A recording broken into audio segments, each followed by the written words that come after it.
Valentine. We'll do it in exactly the same way, using the same structure, and obviously we start with the title. It's the function of the title of this poem, and the purpose is to establish the subject matter and to create a set of expectations. Simply naming the poem Valentine, if you think about it in terms of word choice, the subject matter is going to be love. What are the other connotations of Valentine? Well, romance. The subject matter is love, but then there's a set of expectations that come with our understanding of love, and the idea is that love is romantic. But what she then does in the opening line to the poem is she inverts our expectations by dismissing traditional symbols of love and romance. And from the opening line, we know we are going to get something different. This is going to be unconventional. This is not just any old love poem. Okay, so red rose and satin heart, they are traditional symbols of love, but this poem is not that. Yeah. Non-traditional. The fact that the unit of meaning is in one line means you can say that it's short. It's a short sentence. We've also got alliteration on red rose that you could potentially look at as well. So we know what it's not going to be.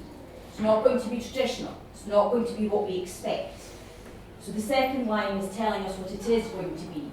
And this introduces the extended metaphor that is explored and drawn on throughout the whole poem. And the onion is the extended metaphor. Now I'm sure this is the point where you're starting to think about Donkey from Shrek. And you're thinking about layers. It would be totally wrong to do that, but Donkey in Shrek is talking about the complexities of people's characters, their personalities, the way people are. They're quite complicated. And although that is part of what Duffy's getting at in this poem, she's more specifically talking about the complexity of the emotion of love and complexity of relationships. So the extended metaphor is about the parallel, if you like, the similarity is the complexity. And it's that complexity that she explores in the poem. And what makes it unconventional is the fact that she's looking at both two aspects. There's the conventional aspect of love, the one that's been peddled throughout history, which is that love is romantic. And then there's the unconventional, which is the idea that it's difficult, sometimes painful, and can cause suffering. But please be aware that she explores both of those aspects. This is not a poem that says love is dreadful, stay away from it, you'll just get your heart broken.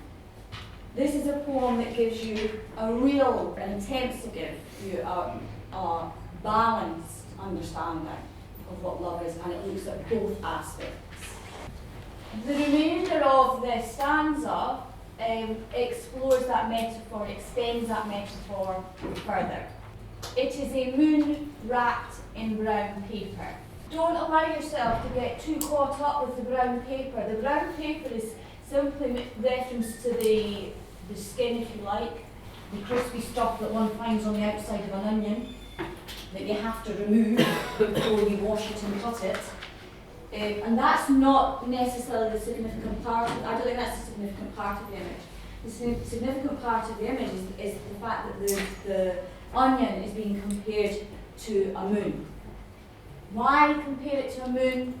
Because, as everybody knows, a moon is a symbol of romance. And this is the first suggestion, the first inference of that particular aspect.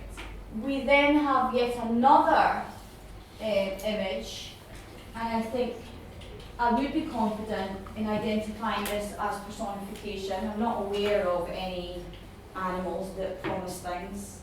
And I think you need to understand that the light is a symbol of knowledge, enlightenment, this idea, the bringing of something.